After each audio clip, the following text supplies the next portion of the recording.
I would like to present the first speakers of this morning, that is Marc Galvez. Marc Galvez is graduate in video game design and development from Universitat Politècnica de Catalunya. He has an extensive experience in virtual reality development and user experience.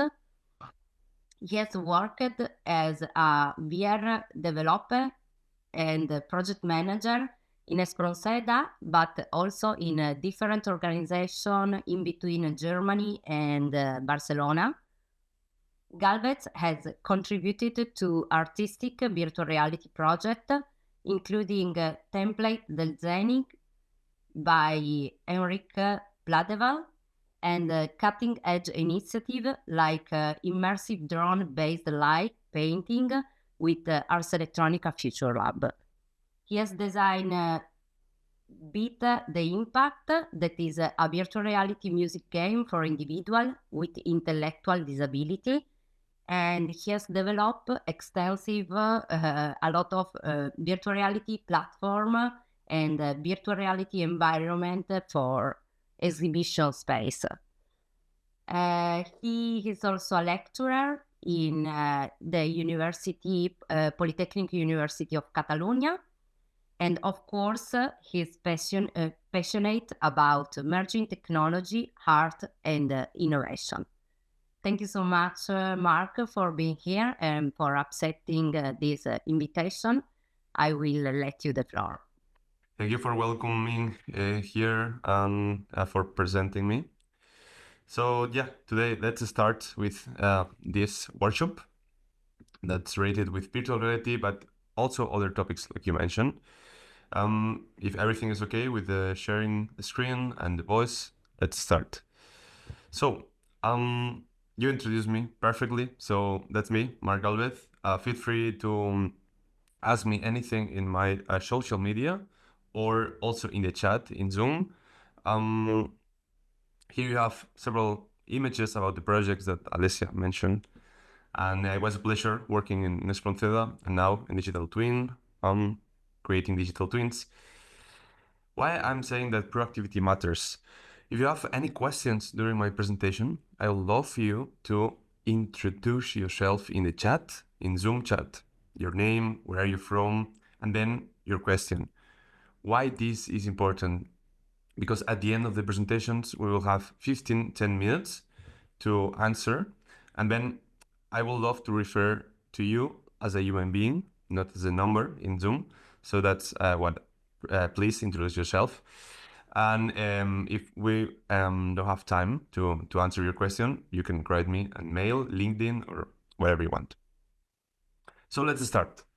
Virtuality continuum. Actually, we have here the low immersion and high immersion. This is both poles, okay? Opposite poles. First of all, we have the reality. Everyone knows what is the reality, right? Or we should know. And then we have the virtual reality on the other pole. But in between, we have a lot of kinds of realities, right? Why this classification exists? It's because of a necessity, right?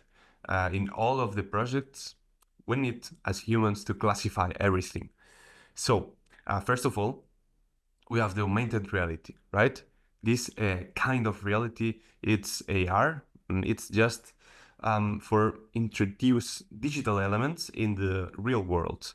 You will see here an explanation is the combination, right, of the digital and real life, but without interaction. This is important because we're going to see later that the mixed reality is virtual reality and augmented reality, but with interaction within the human and the environment. Okay. You can have access to augmented reality through head-mounted displays, mobile phones, tablets, etc. Then we have augmented virtuality. This is something that you may not listening before, but it's something similar to the augmented reality, but it's just the opposite. You have a virtual reality world with physical elements, right? Imagine that you're at work in an office, but you're with the headset and you are in a virtual reality world. Then suddenly, your teammate appears and wants to tell you something. So imagine that when you are wearing these headsets, the face of your partner in the physical world appears in the virtual world. So this is named augmented virtuality because we are augmenting this new world, right? Then at the end, we have the virtual reality. And probably you have heard about it. And it's the high immersion, right? It's everything is virtual. Everything is digital elements and you have interaction. But then we have to do one step back. What is reality? Did you ask yourself what is reality? If you want to learn about virtual reality, this is something important that you should do, right? You have to ask things to yourself. I don't know if you have heard about the brain in a jar theory. We're going to go in deep in March in the workshops inside. Today we only have 50 minutes. So reality, humans tend to confuse the reality, right? We used to say that the reality is the real world, and this is not true at all. The reality is the construct that is based in our sense, right? Imagine that you're using all the day a virtual reality headset, head-mounted display, and you are sit down using it. At the end, you will start noting that the reality it's turning into virtual reality, but without you noticing it. For this, we have sense inside our body that we're going to see, like the vestibular system, that is telling our brain that the virtual reality is not our reality. Okay, but maybe for our body in this moment, this virtual reality is for us real. Let's read this quote from the Patrick Kavanagh. It's really important to understand we're not seeing reality. We're seeing a story that's being created for us. Okay. And then what is the vestibular system? As you can see, is a part in the inner ear that it tells our brain the balance and our movements, right? And so it's the responsible of provisioning information. Imagine in this situation, you are in a car. You're not driving the car. Okay, you're sit down near to the driver, and you're looking to a book or your mobile phone. You will start getting dizzy. Why? Why is this happening? It's easy. It's because when you're moving, okay, there's forces that your vestibular system are detecting, and it's telling your brain, okay, we are moving on 100 kilometers per hour. But then your eyes are looking to a screen that is totally fixed in the space. So this is creating a confusion. We can see an example on the other side that imagine that you are at your home in the sofa with your head-mounted display, and inside the virtual reality, you are going super fast. This is going to create a conflict as well because you're not having physical motion. So your vestibular system is telling your brain we are not moving, and then your eyes, your body is telling your brain we are moving. Okay, this is creating something that is named motion sickness. Okay, we're going to get more in deep the next day in the workshops to experiment this. But basically, thanks to the inner system, our reality is the physical world nowadays. You never know in the future. So virtual reality, the real-time construction based on the multisensory integration. If you want to, if we want to say that something is virtual reality, there's a word that is super important. The word is interaction. Okay, if there's no interaction in the space, in the virtual space, this is not academically virtual reality.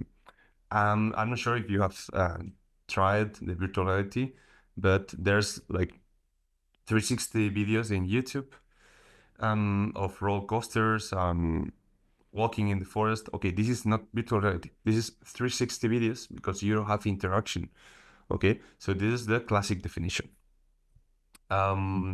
We have here an example that is not virtual reality, but it's the first step in the history of immersion. I don't know if you know what is this. These panoramic paintings in the 7th century.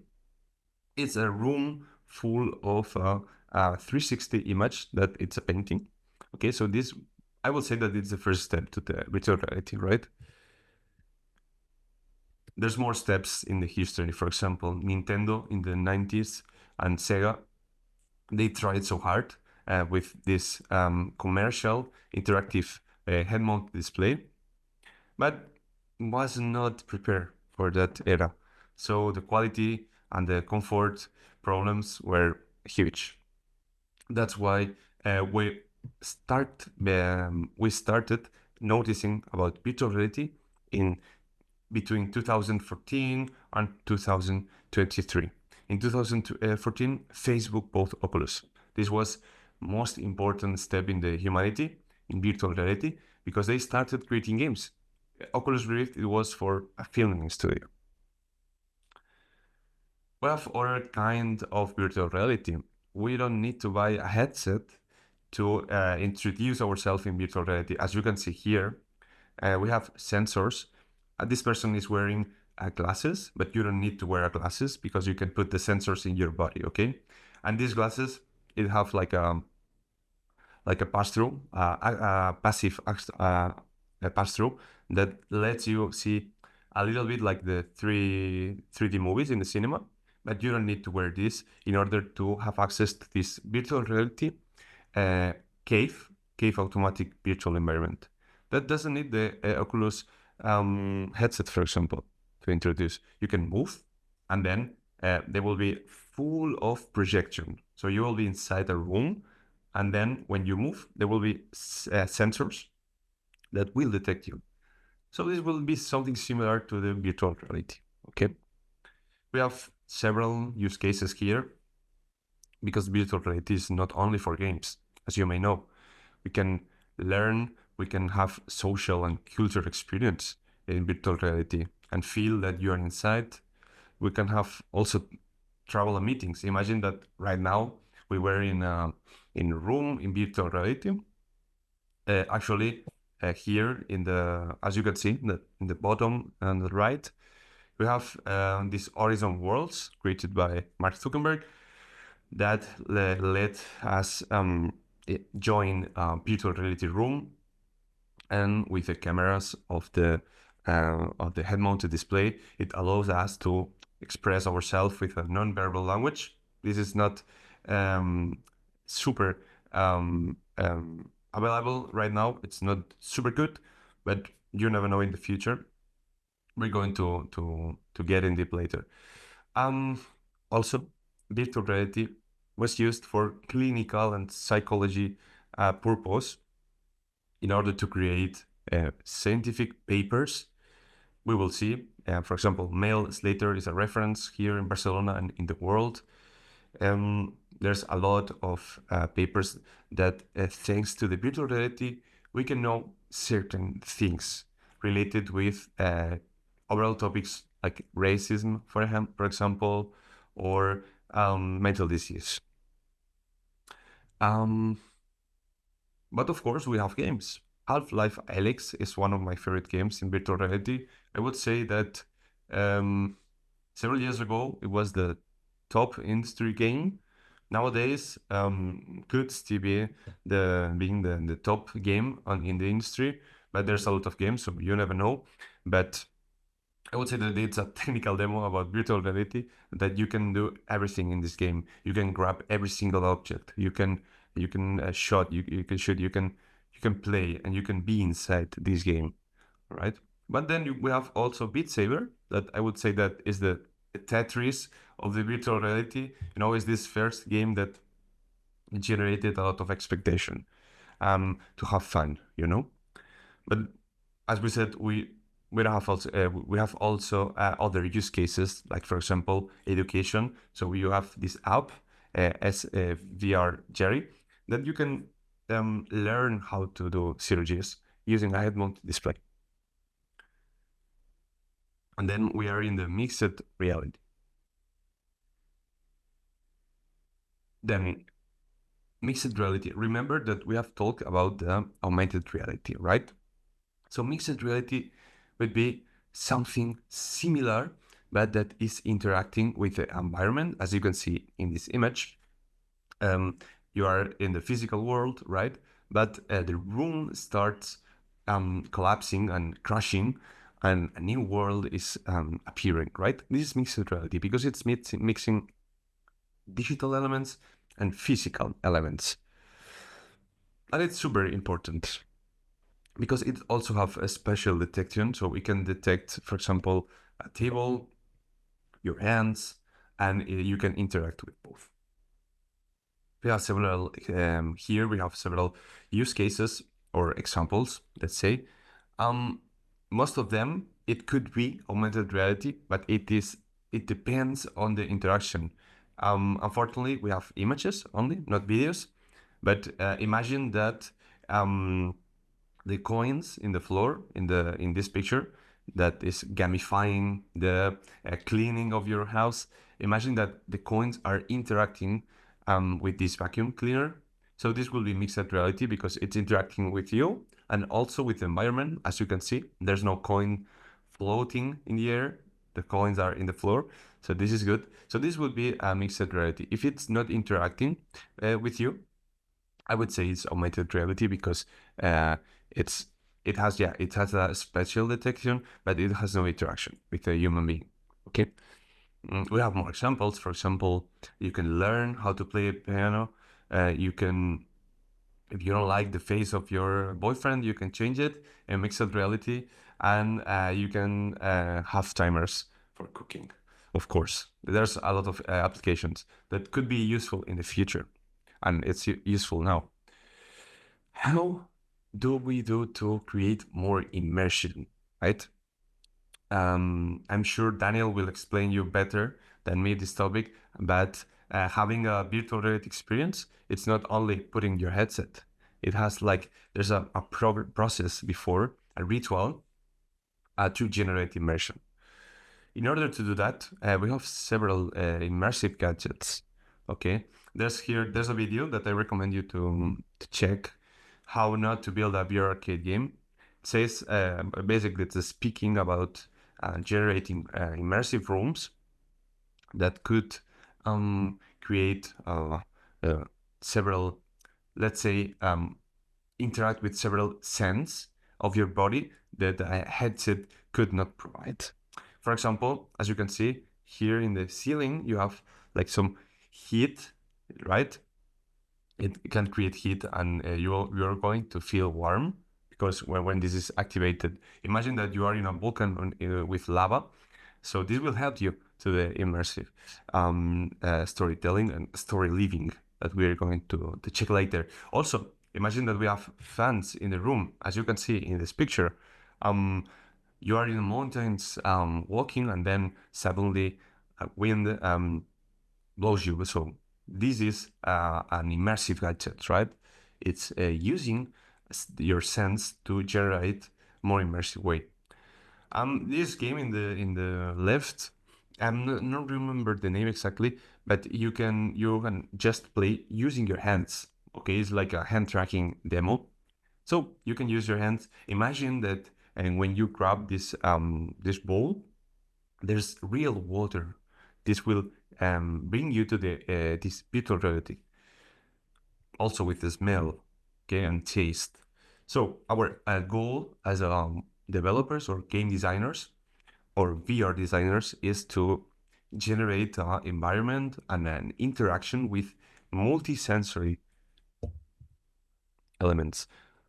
Then we have the sense of embodiment. Okay, this was written in the paper with Mel Slater and other educators. The term of a sense of embodiment is split in three sub-terms that are super important. This image is going to help you understand what are these three elements. First one is self-location. What is this? It's understanding what is where your body is in the space. Okay, it's not the same that the presence. Presence, for example, will be Okay, now I am in the moon. This is presence. Like self-location is understanding that, okay, here is my body. Doesn't matter where are you. It matters where is your body in the space, okay? This is the first one, self-location. This second one, the body ownership, it's super important. Imagine that you are in a virtual reality experience and you're seeing yourself in the mirror, like I am right now. When you're moving your left hand, for example, the mirror is going to mimic your movements.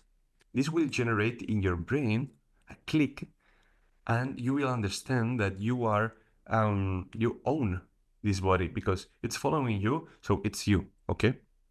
And this is related with the sense of agency. It's basically the feeling of control, of interaction.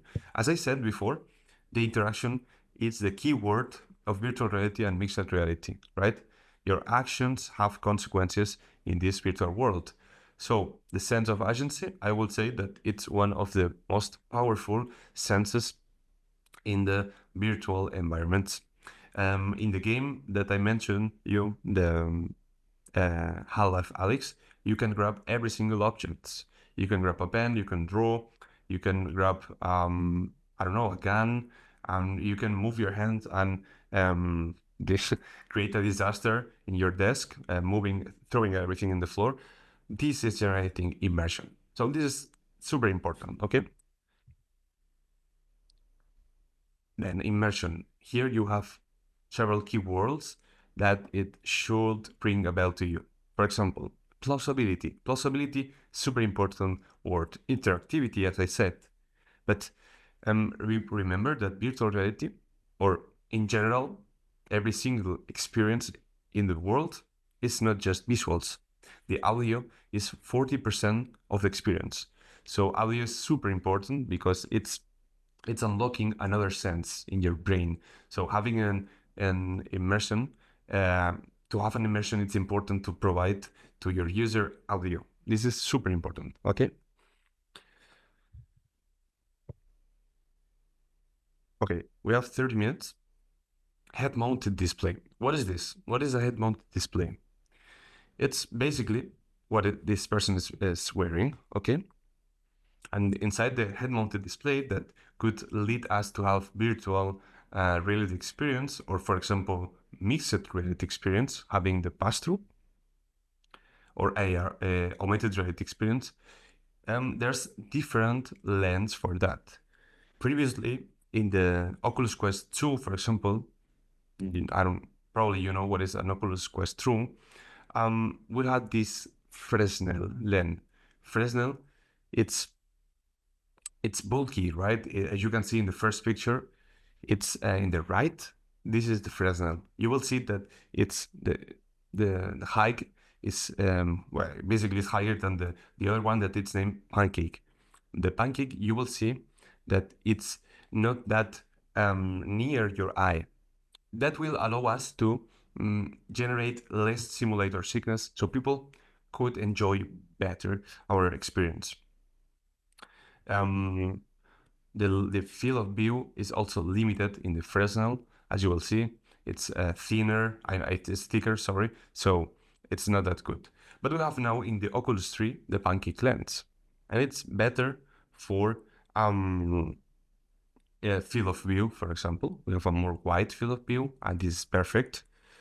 And also a sweet spot.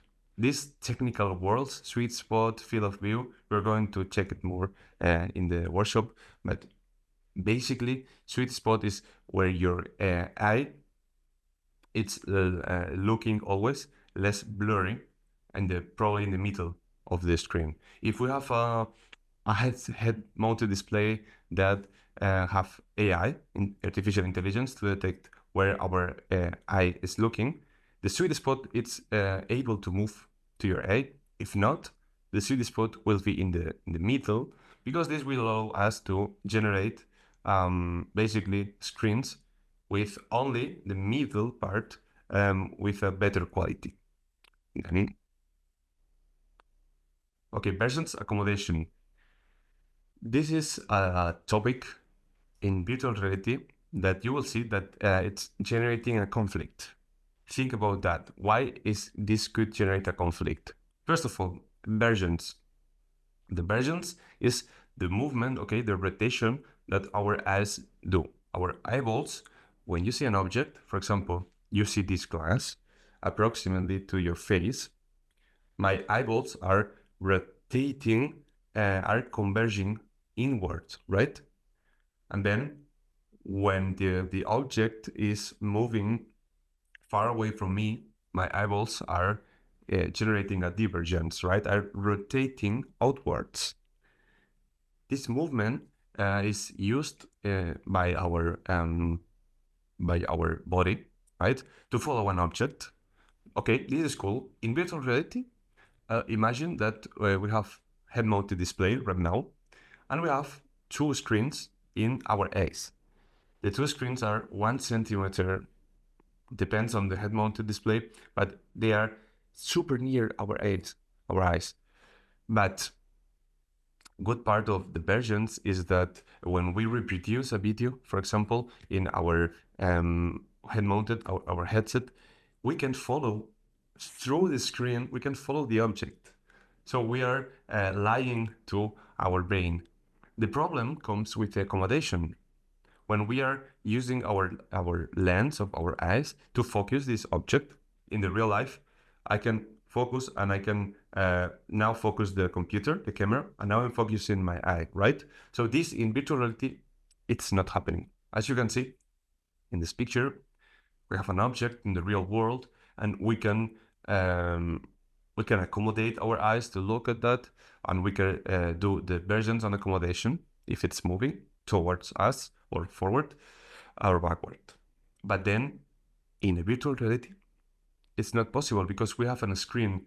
So our lens is going to focus the screen. It's not focusing the object. So this will create a conflict in our brain, and it's going to create a simulator sickness. So this is pretty important. And there's other ways to solve this problem. For example, having a good performance in our game will improve the sensation. If we have, for example, calmly experience that is not, you don't have to move a lot, this also will help to the simulator sickness. Okay. What is stereoscopic 360 VR? We have stereoscopic and we have monoscopic. As you can see in the pictures, it's super simple. Stereoscopic is stereo, right? It's two, and mono, it's one, right? So we have two channels here and one channel here. What can we do with stereoscopic virtual reality? I don't know if you've watched some YouTube video with stereoscopic. You see two pictures are the same. But in the reality, they are not the same, because as you can see in the first picture, they are displaced a little bit. Okay, your interpupillar distance is the distance between your pupils. Okay, this distance, it's basically think about your eyes as a camera. Okay, in a virtual world, you have one camera here and we have another camera here. Okay, so we have to mimic this in our development in order to create a stereoscopic 360 VR. So we have two cameras with an interpupillary distance. What is this generating? As you can see here, we have three topics: three-dimensional, relief, and depth. These three words is what we are generating using two cameras at the same time. To my students, I used to do a practice when we are in class.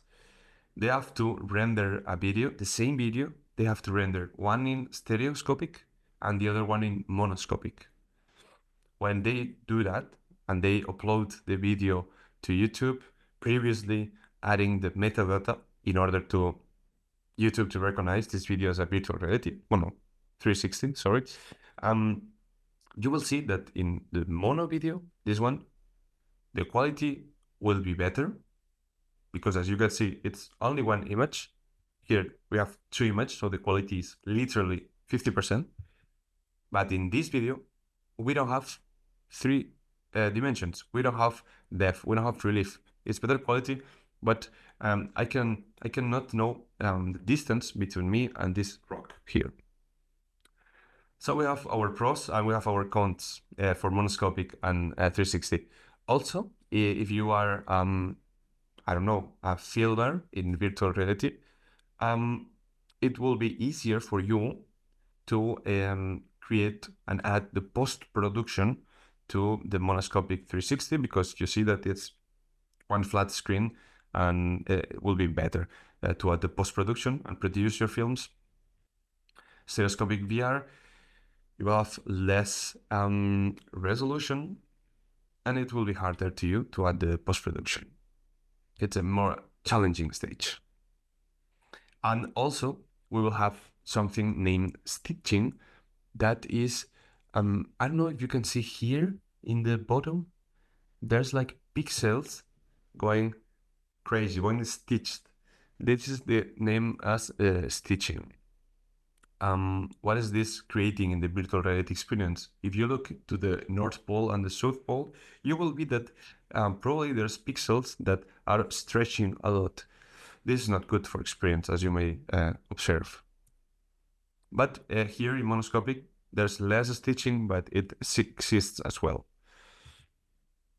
Okay. Now that we have talked about stereoscopic and monoscopic, this was a little bit technical. Now we're going to speak about more actuality, right? So, as you may know, Meta and Apple, they have released different head-mounted displays. Meta have released MetaQuest 3. Now they have released another one that is the 3S, which is it's a middle version between the Oculus Quest 2 and the Oculus Quest 3. But let's talk about MetaQuest 3. Then Apple Vision Pro. It's a head-mounted display developed by Apple, right?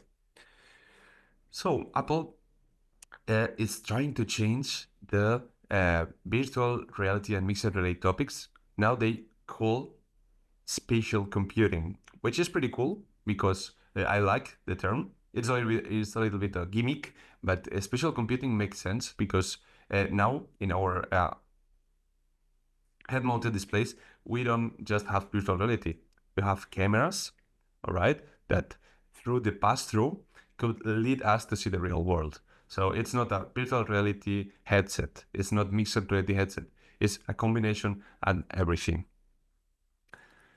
I don't know if you remember in the, well, I haven't born in the 1999. I have born in the 99, but before that, there were like phones, like it was like shoes, right?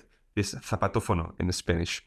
But then a few years later, the first iPhone was released. So the time between these two technologies was super short if we look to the history of the humanity, right? So this could tell us that these headsets that we're using right now are like the shoe-like phones, right? It's a prehistoric. So probably the headset that we're using nowadays is a prehistoric technology. And in a few years, it will be something totally different. Here, I have attached a video. Then basically, I'm going to click it and we can check a little bit the video.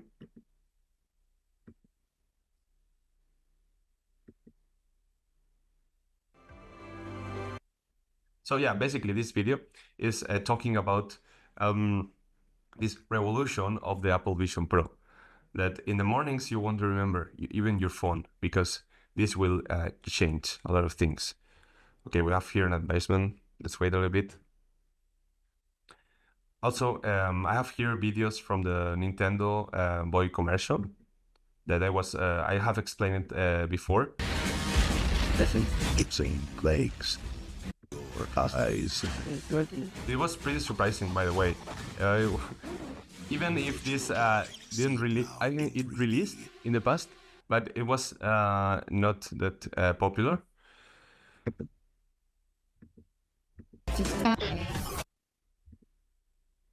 This is the second advertisement.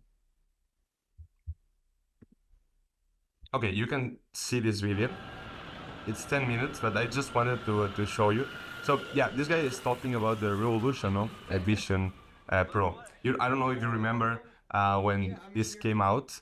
It was a revolution. Everyone was using Vision Pro. It was a boom. Even in the underground, they were using it. And it's pretty surprising all the features that you have. In my opinion, it's not that good because you don't have haptics in your hands, so you don't have feedback in your hands. In the Oculus Quest 3, you have controllers, so they have haptics. So with the vibration, you can feel feedback. With this, it's not that possible, but we have other features. For example, this is in the public transport looking for a video. But imagine that in the future, we don't have this huge head-mounted display. We have just glasses that actually Meta, in the Meta Conference 2024, they have talked about that they are developing new glasses that are not going to be for commercial use, but they are going to be basically for investigation. Okay. So yeah, I recommend you highly to see this video. It's 10 minutes, so we're not going to watch it full video right now. Okay.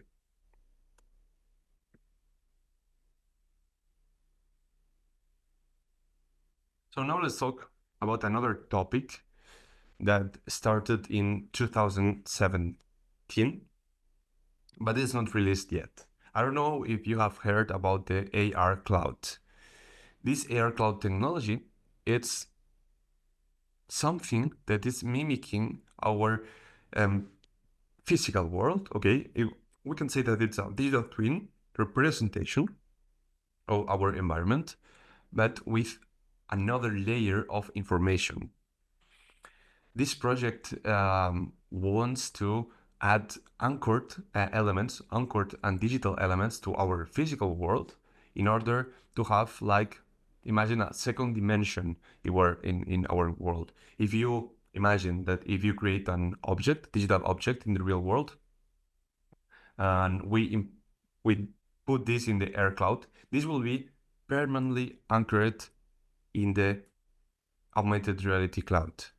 This means that other people can see this object as well. So this technology will be something that is interconnected with everybody and is a digital twin of our world, is a this representation. So many companies are trying to aim this air cloud. For example, Niantic, this is the developers of Google, of Pokemon Go. Also Google, Apple, Microsoft. And we have another topic that it could be related to the previous one, but you never know, because remember that metaverse right now is a gimmick, it doesn't exist, and it's only going to be one metaverse, because the the definition of metaverse is a persistent, interconnected, and multi-user experience virtual environment. And it's going to be only one. It could be sub-metaverses, but the metaverse is one, and it's not developed yet. So everything you hear about the metaverse, it's probably fake, or it's an experimentation. Here you can find two links attached. I probably will share the presentation with you, so you can check it yourself. But it's interesting topics, sorry, about the metaverse. And metaverse, it's only a virtual environment, but I don't think so. I think it could be augmented reality and mixed reality as well. So here we are mixing technologies, AR cloud, okay, a new layer of information if our actual world, and the metaverse, interconnected virtual space. If we merge these two technologies, we create spatial computing, right? From Apple, for example. It will be a bridge. We need a bridge because the metaverse, it's a good idea. I like the idea, but it's so hard to create a metaverse because we need to bridge every single thing. And this is the hardest part. So we can use spatial computing. to attach everything. It doesn't need to be from Apple. It could be other company. But the funny thing is that every single company needs to be in a position to create bridges for other companies. If not, we're not going to have the metaverse, never. So imagine a possible scenario with these two technology, with the metaverse, with the AR cloud, in the modern era. Imagine in 20, 30, 50 years from now, what could happen?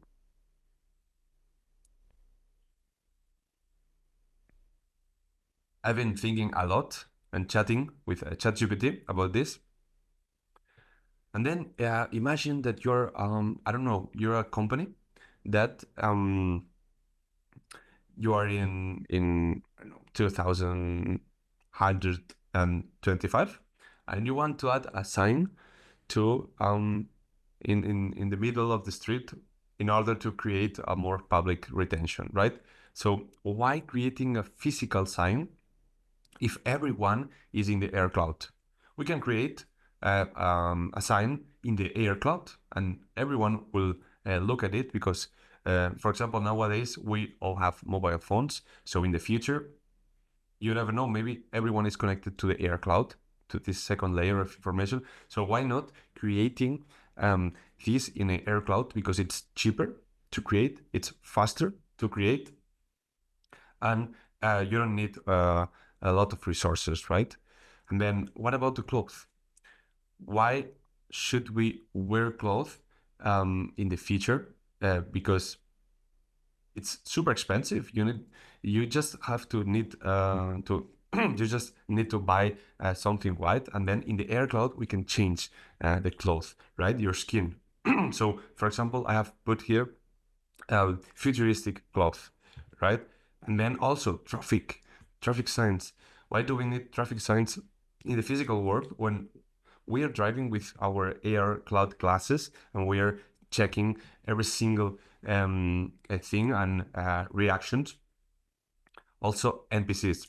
The AI, the artificial intelligence, will be probably developed a lot. We will have the artificial general intelligence. So probably we don't need to hire people. We can just write to an AI, and this will be an NPC in the middle of the street, explaining you about Sprinter or about whatever company. I don't want to do publicity. Also the buildings. Why paint the buildings? We can put everything in the air cloud and it will be done and it will be cheaper, right? That's why I imagine the world in the future in black and in the gray scale, right? White and black. And then the sky, we can change the sky in the air cloud. Right? Every single day will be a day. The night will never came if you don't want to. You can check this GIF. As someone merging the reality in the phone with the reality in the physical world, right? We are creating this bridge that I was telling you previously. This is a fun example. And this video is interesting. It's something similar. I have explained something super similar, but probably you have heard about this video. And I would like to...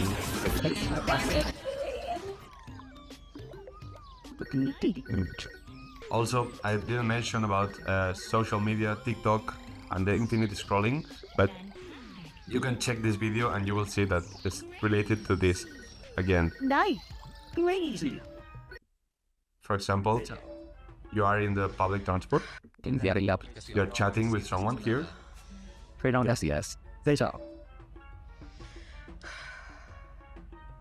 So we're not talking about virtual reality, we're talking about spatial computing now. It's a combination of everything. Now we can go shopping, for example. ¿Puedo ayudar en algo más? Emilio, yo no soy Emilio, yo soy Juliana Restrepo. So your attention is constantly activated.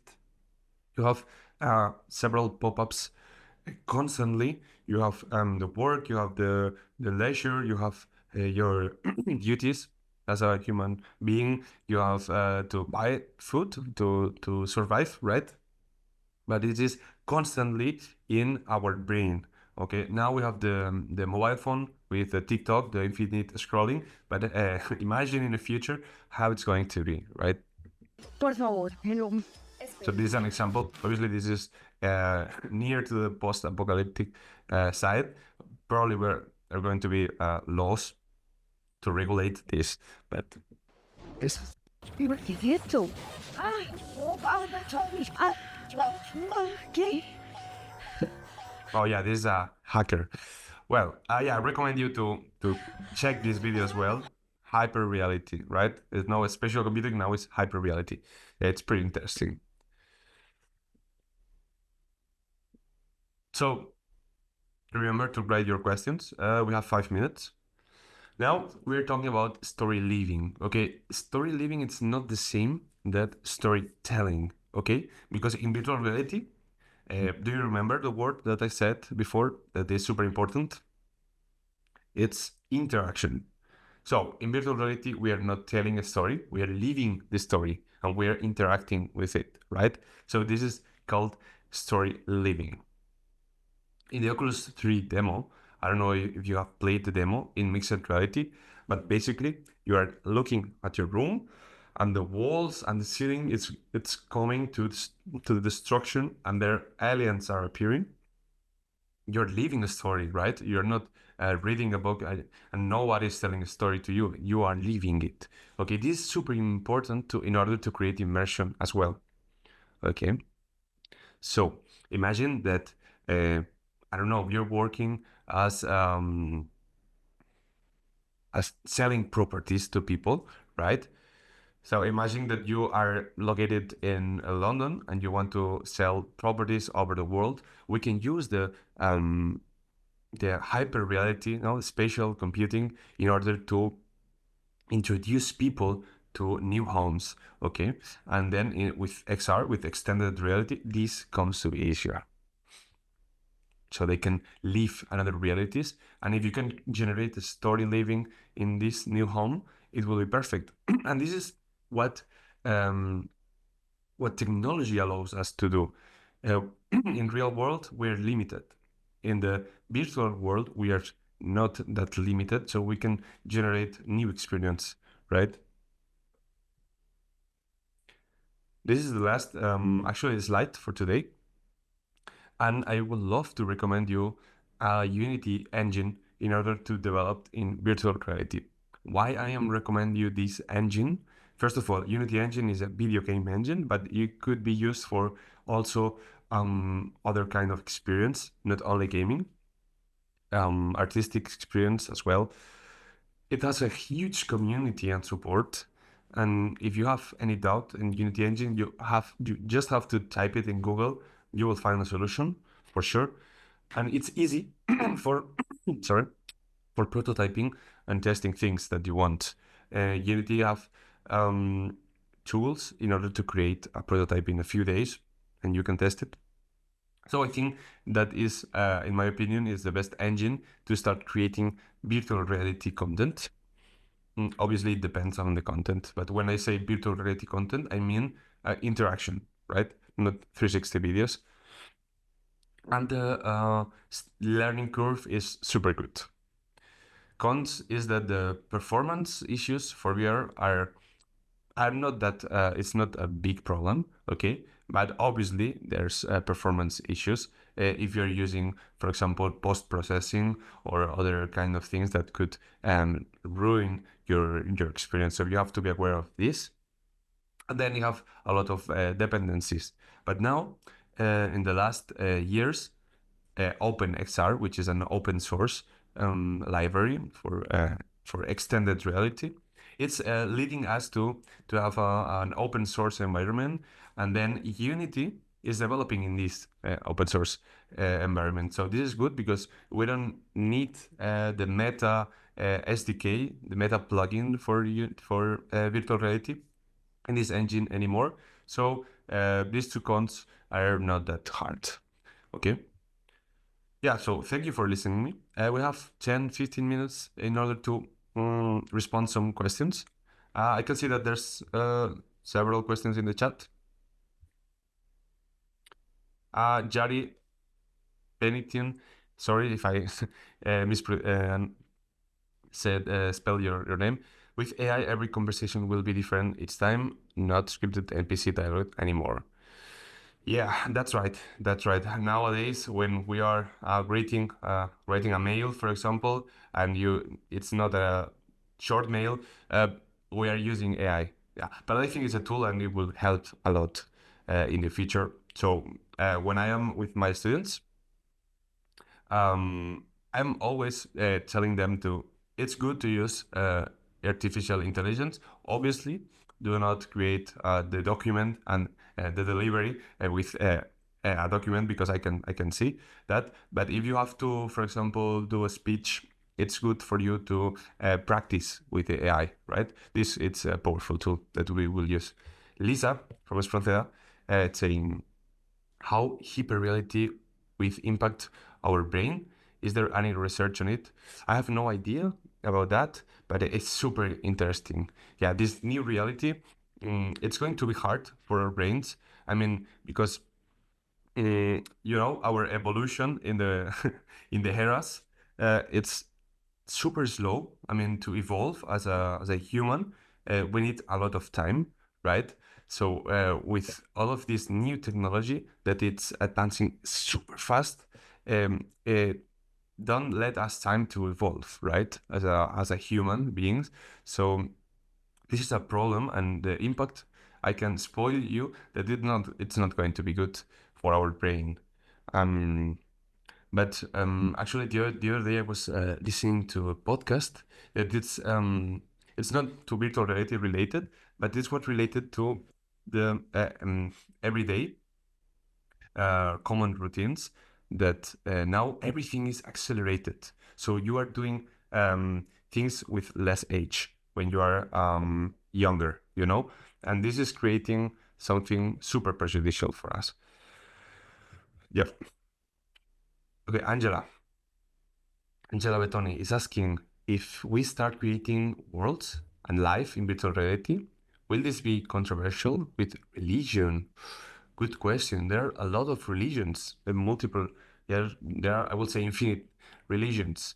Obviously, it will be controversial because every single religion has a way to represent the reality. Let me recommend you a book that it's called virtual sociality. I have actually the book here, so I can show you. It's better. Virtual Societies, I think it's named. Yeah. Here, Virtual Society. This book it's super good because it's okay. Sorry, it's talking about the religion as well.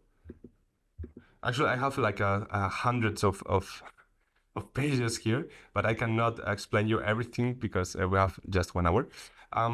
So yeah, Virtual Society. This book is from Herman Nerula. It's talking about the metaverse, as I explained you, this new frontier of human experience, and also it's talking about the religion and the anti structures that this is creating. When something is current in our minds, it becomes real, right? The metaverse is a connection between the worlds in which values can be exchanged. So imagine that you are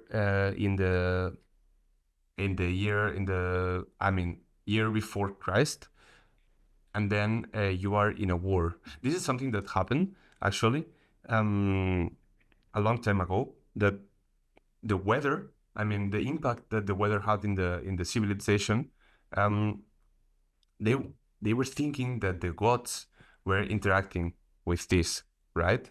So let's say that how people determine itself, it was depending on, for example, the weather, right? This probably it's going to happen as well with the new technologies, right? It's super interesting, and this book is talking about our daily society, and obviously the religion is related with this. Let's read more. Oh, more questions. What time is it? Okay, we have 10 minutes. Well, Jerry, it's responding. We have been using mainly Unity for XR and AR creation, and Unreal is 3D games. Yeah, Unreal is a good tool for Unity for sure.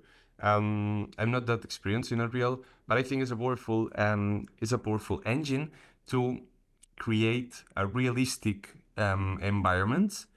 This can help you if you are, for example, like Mel Slater, creating a project in order to demonstrate scientific use cases or and writing papers about it. If you need a realistic environment in order to convince the user that he's living in a virtual reality, it's Unreal for sure will be your tool. But if you want to create fast prototypes, Unity, in my opinion, is better because it allows you to create. If you know how to code in C#, which is not difficult, if you know a little bit how to code, it's probably Unity. Unreal, it allows you to use the visual scripting, which is a powerful tool that allows you to code but visually. So yeah, if you don't know how to code, it's also interesting, but it's limited because the blueprints, as you may know, they are limited. And then when you want to modify the blueprint, is where it's when it comes the C++, and it becomes harder than Unity, in my opinion. Okay, Petri is saying spatial computing seems to have huge potential for exploitation. Each full of manufacturers super needs that all can be easily monetized. Fertile ground for artists to comment on. Legislation will be far behind, or is there already some legislation in pipeline?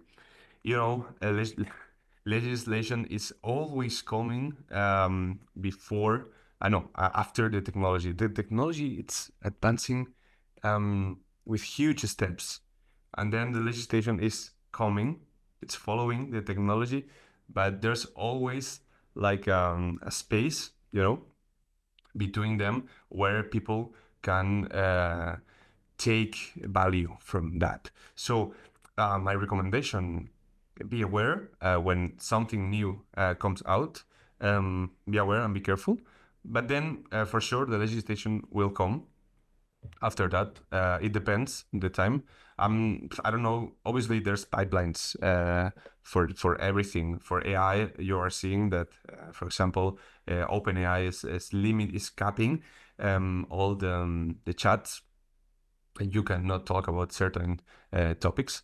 And for virtual reality, for sure, it's coming to there's pipelines. I don't know how to say to you exactly the pipelines of legislation, but for sure it will be. I mean, they want to control us, so it will be. Jari is responding. Hyper reality will be so fast paced that you need to automate some aspects of your life. AI will manage some of your interactions or something like that. Yeah, exactly.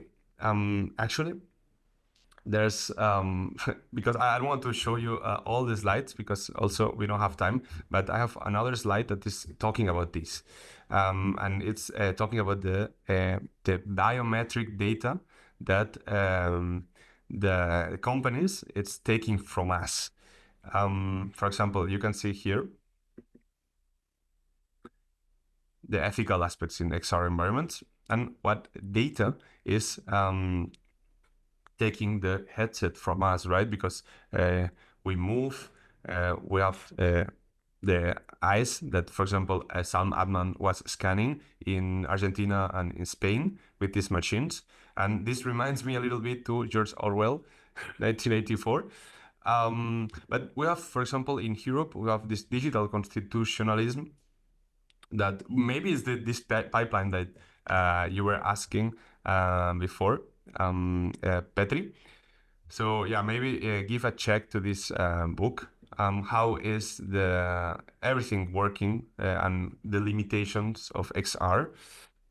But yeah, basically, they're taking of our data, and you know that maybe in the future this will come out. The power of prediction, right?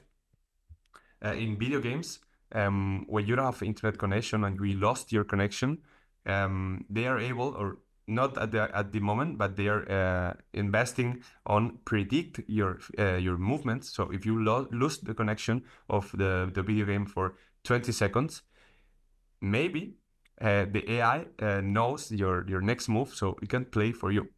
This is crazy.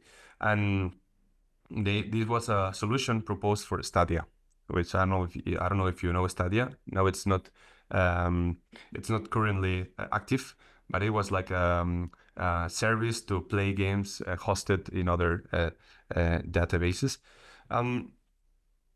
What else do we have here? Lara, won't the overuse of virtual reality result in the deterioration or intellectual and physical abilities? Yeah, I have slides also talking about the intellectual and physical abilities. Thank you everyone for listening me. This is my mail. If you have more questions, we can discuss here. If not, I will be in Barcelona in March. Actually, Alessia will share with you all the details, and we will have all the week workshops talking about this and inside, so we can see the faces each other. And then thank you for listening me, and I hope you liked my presentation.